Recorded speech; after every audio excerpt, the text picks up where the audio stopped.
জারা লেবু তো সিলেটে মানে এক কথায় বলা যায় যে খুবই জনপ্রিয় এবং এটার বাইরেও ব্যাপক চাহিদা রয়েছে।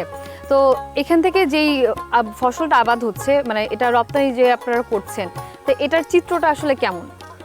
আসলে এই যে আমাদের জারা লেবুটা এটা হচ্ছে আমাদের কৃষি সম্প্রসারণ অধিদপ্তরের মাধ্যমে, এর বাহিরেও ডিপার্টমেন্ট অফ এগ্রিকালচার মার্কেটিংয়ের মাধ্যমে, এর বাহিরেও কৃষক নিজস্ব উদ্যোগেও রপ্তানি হচ্ছে। কীভাবে রপ্তানি হচ্ছে দেখেন, এই এলাকার প্রচুর মানুষ প্রবাসে থাকে, তো তারা যখনই এখানে আসে তখনই সাথে করে এই এলাকার যে ফসল, বিশেষ করে জারা লেবু এবং নাগামরিচ, এই দুইটা জিনিস তারা নিয়ে যায়, অথবা এই জিনিসগুলো তারা সাথে করে নিয়ে যায়। এতে করে দেখা গেছে যে মানে যারা প্রবাসী তাদের মাধ্যমে মার্কেটিং হচ্ছে, পাশাপাশি ওই কৃষি সম্প্রসারণ অধিদপ্তরের মাধ্যমেও মার্কেটিং হচ্ছে।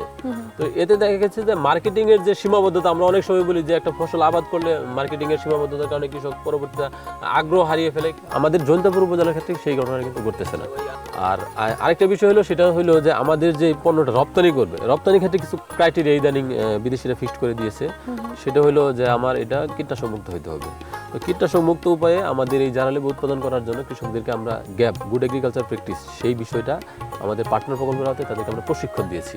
এবং এই গ্যাপ বাস্তবায়ন করার জন্য যে যা করা দরকার, মাটি পরীক্ষা, পানি পরীক্ষা, কৃষকের স্বাস্থ্য সুরক্ষা নিশ্চিত করার জন্য যা ব্যবহার করা দরকার, এবং কখন কৃষক স্প্রে করতে পারবে, কখন কৃষক সার ব্যবহার করবে, এগুলো সব রেজিস্টারে লিপিবদ্ধ থাকবে। পরবর্তীতে দেখা গেছে যে পরীক্ষা করে যদি দেখা যায় যে এখানে কীটনাশকের রেসিডিউ নেই, সেই ক্ষেত্রে আমরা এই বিভিন্ন রপ্তানিকারক যারা আছে তাদের মাধ্যমে আমরা এটা রপ্তানি করার একটা ব্যবস্থা করতে পারবো।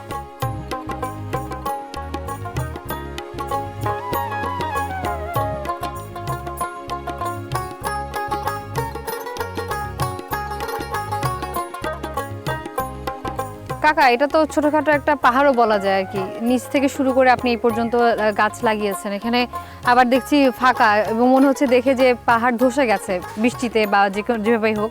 তো এটা কি আপনারা ক্ষতিগ্রস্ত হচ্ছেন?